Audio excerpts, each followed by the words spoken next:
Kapan batas waktu sholat duha? Kalau azan zuhurnya 12.18, 15 menit. Tak boleh sholat 3 waktu. Pertama, matahari terbit. Kedua, matahari tergelincir. Ketiga, matahari tenggelam. Karena 3 waktu itu dipakai orang jahiliyah menyembah Lata, Uzza, Manat, Hubal, Jibti, Tauhud, Naham, berhala, hantu, setan. Waktu pagi, kapan tak boleh sholat? Ketika matahari terbit lewat 12 menit. Payah 12, lewatkan 15.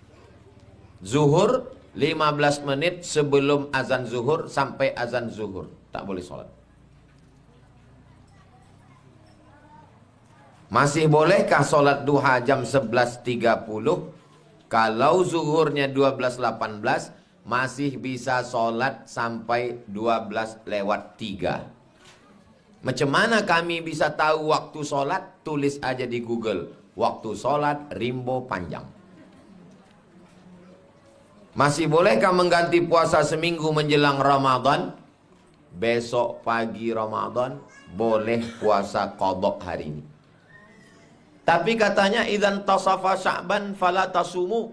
Kalau udah lewat nisfu Sya'ban, 15 Sya'ban tak boleh lagi puasa. Tak boleh puasa sunat bagi yang tak biasa puasa sunat. Takut badannya lemah karena terlalu lama puasa. Tapi ibu yang biasa Senin Kamis, lewat 15 Sya'ban boleh. Satu lagi yang boleh qadha. Mengqadha tetap jelas? Insya Allah saya kalau menjawab jelas. Jadi kalau ada orang bilang Ustaz tuh ngomongnya tak jelas, telinga kau pokak. Ada orang tua tak mengizinkan anaknya nikah dengan orang yang bekerja serabutan dan tak punya gelar. Bagaimana menanggapi orang tua seperti ini Ustaz? Jika si anak melanjutkan nikah dengan laki tersebut, apakah si anak bisa dikategorikan anak durhaka? Kawan saya kenal sama cewek melalui chatting. Hai, adik di mana? Akhirnya berjumpa di Jakarta. Sampai di Jakarta bertamulah ke rumah perempuan tadi. Majulah dia jadi imam. Bismillahirrahmanirrahim. Selesai sholat, apa kata bapaknya? Inilah yang bisa jadi imam untuk anakku. Dia pun dah pede nikah sama anak gadis. Rupanya bini bapak ni nanya, kerjanya apa? Kawan ni baru balik dari Mesir, belum punya kerja tetap. Tak jadi nikah gara-gara tak ada kerja. Sekarang apa yang terjadi? Saya baru pulang dari rumahnya kemarin dari Makassar. Kantornya 3 lantai. Duduk saya di kantornya. Duduk dulu Ustaz Somad, ambil barokah. Duduk saya di kantor. Saya bilang ada yang kurang tulisan di kantor kau ini. Apa yang kurang? Buat tulisan di atas. Apa tulisannya? Bekerjalah supaya mereka menyesal. Rezeki tak berpintu. Kalau datang anak lajang meminang anak gadis ibu, 2 cuman yang disuruh tengok. Pertama, dinahu, agamanya baik. Yang kedua, khuluqahu, akhlaknya baik. Baik agamanya, baik akhlaknya, nikahkanlah. Rezekinya menyusul belakangan. Ini ada orang baik agamanya, baik akhlaknya, tak mau dinikahkan anak. Akhirnya dinikahkan anak sama orang yang bawa mobil. Oh, seminggu nikah anak menangis. Kenapa kau menangis? Rental. Itulah hukuman bagi mertua matre.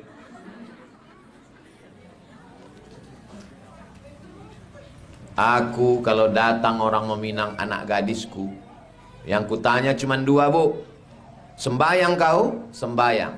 Kutanya keluarga tetangga, berakhlak dia baik? Alah, ku nikahkan. Tak ada tanya macam-macam. Masalah mahar, kau ajarkan anakku ini baca surat Yasin cukup. Iyakunu fuqara, kalau calon menantu kau tu miskin, yughnihimullah, Allah mengkayakan dia. Masalahnya saya tak punya anak perempuan. Ini ceritanya kalau ini. Andai kata. Jadi ibu-ibu, kupesankan sama kalian semua, punya anak gadis, tak usah banyak-banyak minta. Apalagi zaman sekarang fitnah ini luar biasa. Asal baik agamanya, baik akhlaknya, nikahkan. Kebetulan ibu punya rumah 3, suruh kau tinggal aja sini. Masalah kau tinggal aja sini, bayar aja apa ansurannya tiap bulan. Mendoakan saya supaya bisa dimudahkan Allah membayar hutang piutang. Nanti di akhir majelis kita sama berdoa. Yang sakit-sakit disehatkan Allah. Yang sudah meninggal dilapangkan kuburnya. Yang dililit hutang dilepaskan Allah Ta'ala.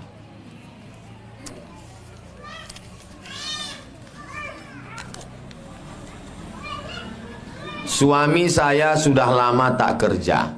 Dia sudah kesana kemari. Belum ada panggilan. Selama ini saya membiayai semuanya. Apa yang harus saya lakukan sebagai istri Pak Ustadz? Ikhlas. Karena mengamuk pun duit udah habis juga. Ikhlas. Macam mana biar supaya ikhlas Pak Ustadz? Banyak beribadah. Kalau kita beribadah, Allah menolong. Kalau kita merepet, setan masuk. Lama-lama capek. Capek aku Pak Ustaz. Nah, banyak ibadah, solat duha, solat tahajud, berzikir, tak ada yang sulit bagi Allah. Innama amruhu iza arada syai'an ayakula lahu kun fayakun. Falyabudu rabb hadzal bait. Banyak-banyak beribadah. Orang yang banyak beribadah, 2 janji Allah. At'amahum min ju'. Kalau kau lapar dikasihnya makan. Wa amanahum min khauf. Kalau takut dikasihnya aman. Rupanya kalau kita mengamuk selesai masalah. Enggak. Kalau bisalah mengamuk selesai masalah, kita buat aja hari mengamuk nasional. Banyak-banyak beribadah. Ikhlas. Aku bang, walaupun kau belum kerja, aku ikhlas duitku ni kau pakai. Tapi nanti kalau kau udah kerja, tolonglah kau ganti pula.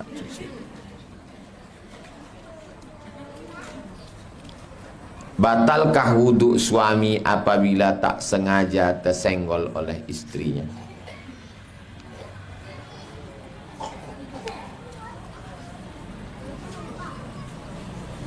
Laki-laki, perempuan, suami istri menurut mazhab Maliki tidak batal kalau tak bernafsu.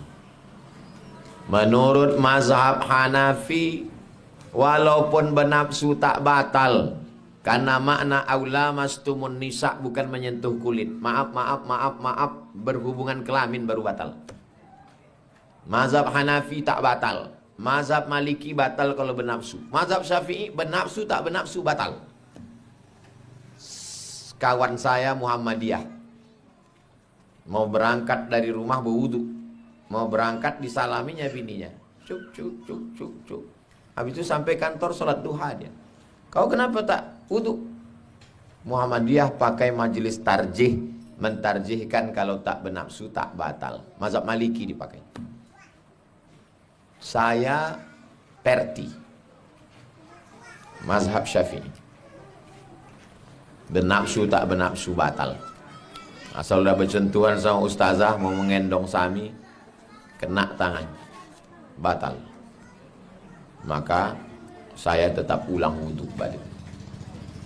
Mau disenggolnya tetap batal.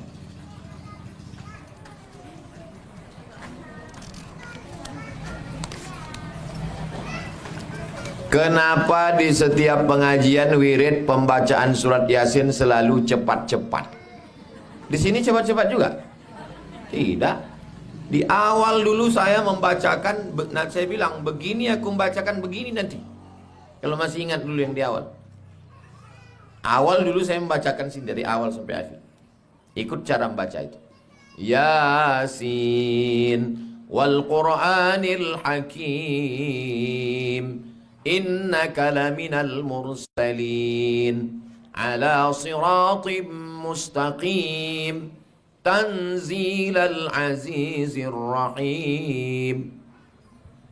Mungkin tempat lain ya, bahkan tak ada pangkalnya ujungnya. Jawon. Fayakun. Tak apa yang mau dikejar orang. Giliran baca Yasin mengantuk minta ampun.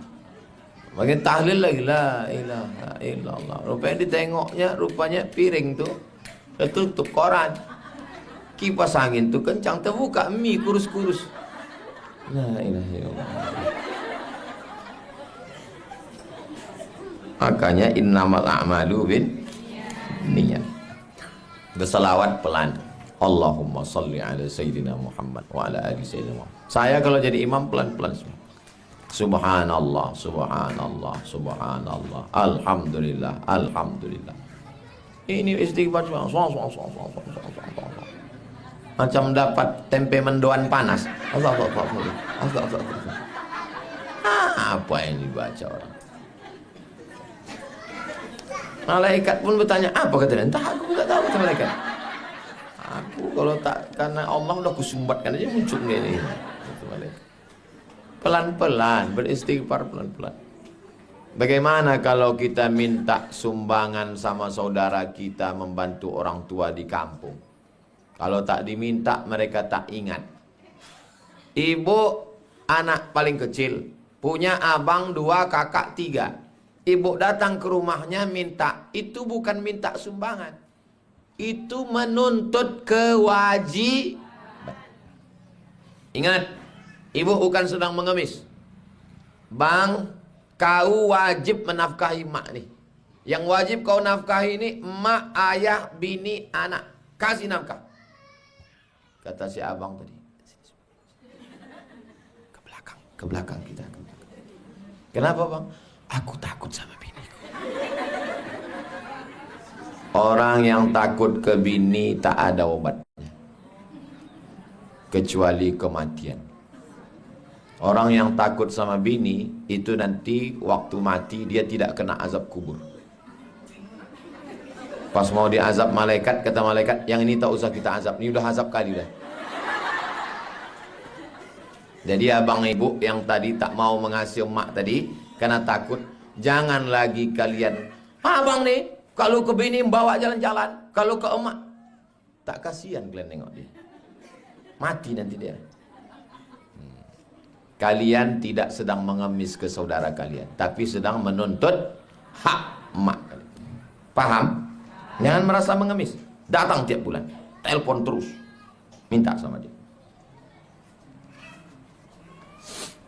Kain kapan yang sudah dibeli dicuci dulu atau disimpan untuk persiapan. Orang yang mencuci kain kapan, dia khawatir kain kapan ini kena najis. Pabrik tak jelas. Maka dalam kaedah da'ma yaribuka ila ma la yaribuka. Tinggalkan semua yang meragukanmu kepada yang tak meragukan. Saya kalau pulang bawa baju baru. Semua baju baru saya itu dicuci ustazah.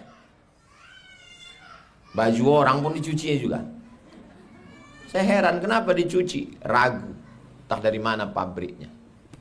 Maka baju-baju baru sebelum hari raya dicucinya dulu. Itu alasan orang mencuci kain kafan. Ada orang yang tak mencuci kain kafan. Kenapa tak kau cuci? Aku membelinya di pabrik orang Islam. Tak mungkin dikotorinya. Boleh juga. Karena indikasi yang membuat orang Islam. Kalau saya ragu Pak Ustadz, cuci dulu. Ibu kenapa tak ibu cuci? Saya buat kain kafan ini agak-agak bentuk lapuk. Supaya nanti pas malaikat meriksa ditengoknya, ini nampaknya jenazah lama nih, gak usah kita periksa.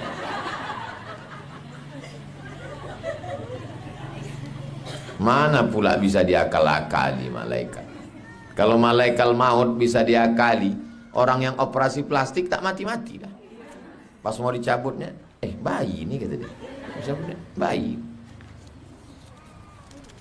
Rupanya muka bayi, tangan berkerut. Saya sudah 2 tahun ini jadi pemberi nafkah tulang punggung karena suami belum dapat kerja. Apakah saya termasuk tangan di atas? Of course. Ibu yang dapat warisan dari almarhum ayah Ibu yang bekerja tunggang langgang lintang pukang mengasih makan anak sama laki, maka itu orang paling hebat sedekahnya. Karena anak tak tanggung jawab ibu dan laki pun tak tanggung jawab ibu. Bang, ini belanja makan kita anak bukan tanggung jawab. Ini karena aku orang yang rajin bersedekah. Abang, anak-anakku, kalau aku ini tak dermawan, udah mati kalian semua. Maka kalian patuh sama aku. Yang kalian macam-macam sama aku. Ku tahan subsidi ini, mati kalian nanti. Tapi karena ibu orangnya lembut, baik, tak kasar macam saya. Bang, ini duit aku. Kau kalau macam-macam mati kau, bang.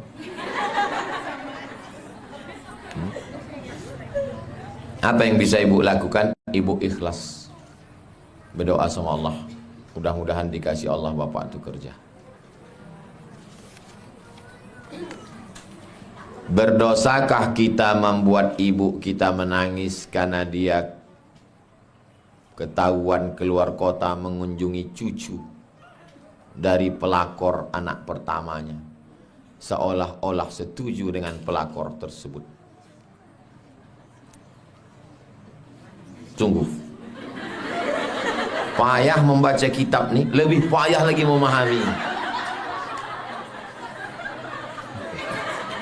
Tunggu sebentar ya. Jadi ibu ini punya anak. Anaknya ini nikah, punya anak cucu. Lalu kemudian anaknya ini berselingkuh sama pelakor. Lalu si ibu ini mengunjungi si cucunya dari pelakor tadi. Lalu kemudian marah. Entah anaknya entah siapa lah pokoknya marah. Kenapa ibu kunjungi cucu pelakor itu? Menangis ibu ini. Kata almarhumah mak saya dulu ke saya, ke adik saya, selama aku bernyawa, selama aku hidup, kalian tak boleh berbini dua. Tak boleh. Ibu pesankan juga ke anak-anak ibu, selama aku bernyawa, selama aku hidup, aku tak mau kalian macam-macam. Jangan anak tu salah malah dikunjungi, lalu si anak tu merasa perbuatannya benar, pembenaran. Ibu kalau anak ibu nanti begitu, ibu mesti mengamuk, ibu mesti marah. Jangan kau macam-macam.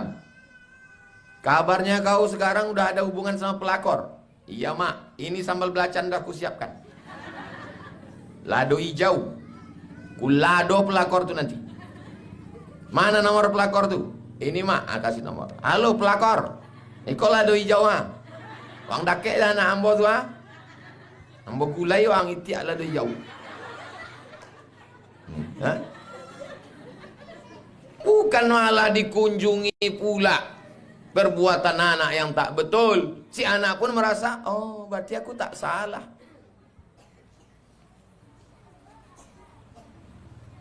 Itu maka dibuat nama Yayasan Nihajah Rohana. Mak kami ini tak pernah takut, walaupun kami udah kuliah, udah nikah, udah punya anak. Oh ngamuk, asal tak betul dihamuk. Kenapa takut sama anak? Istri sahnya tidak mengetahui tentang pelakor dari suaminya. Ibunya pun jarang melihat cucu dari istri sahnya. Ibu ini tak betul. Cocoklah ibu ini punya anak. Ibu ini hantu, anaknya setan. Patutlah anaknya itu tak betul, karena maknya tak betul. Kalau maknya betul, tak mungkin anaknya berani.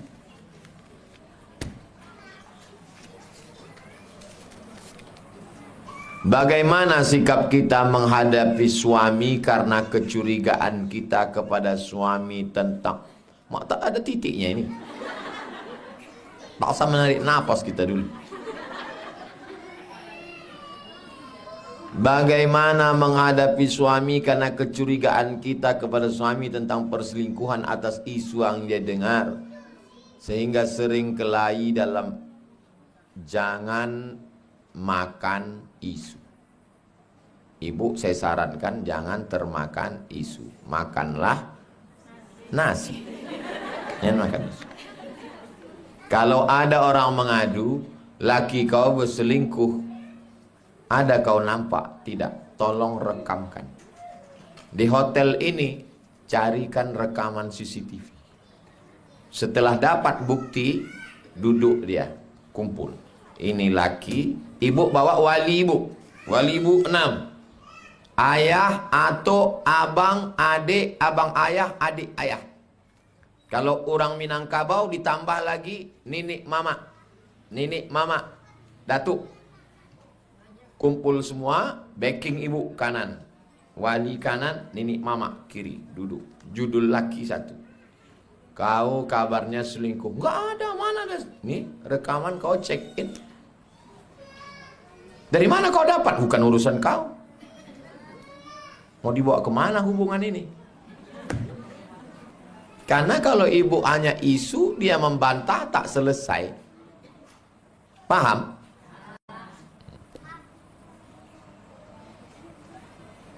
Ada mahasiswa. Waktu saya masih mengajar di UIN. Mohon maaf Pak Ustadz, saya tak bisa masuk. Kenapa kau tak masuk? Ban saya bocor. Allah tunjukkan. Allah tunjukkan kalau kita benar. Keluar saya dari UIN. Pas lampu merah simpang Kubang, nampak saya lah perempuan megang pinggangnya. Langsung saya ambil dari belakang video. Kau kemarin kan baru tak datang. Bocor Pak Ustadz. Kepala otak kau bocor nih. Nih. Kalau ibu lurus, Allah tunjukkan. Ibu banyak beribadah, tunjukkan ya Allah, tunjukkan ya Allah, tunjukkan ya Allah. Saya pernah pulang, saya tengok ustazah ni diam aja. Saya tanya sakit? Tidak. Kenapa diam? Mimpi saya tak enak tadi malam. Apa mimpinya? Nampak saya ustaz berfoto sama perempuan. Baru saya ingat, waktu saya duduk di pesawat tu, datang pramugari.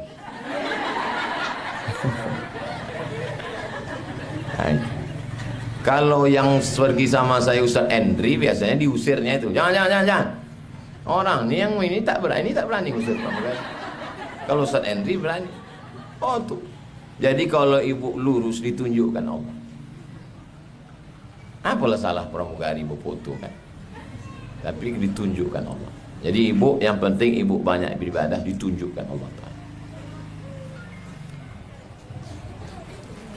Bagaimana menghadapi suami yang sangat ekonomis?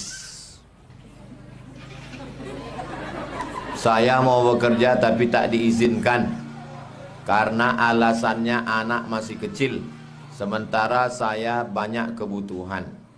Jadi musyawarahlah baik-baik. Wa amruhum syura bainahum. Bang, kebutuhan kita 5 juta.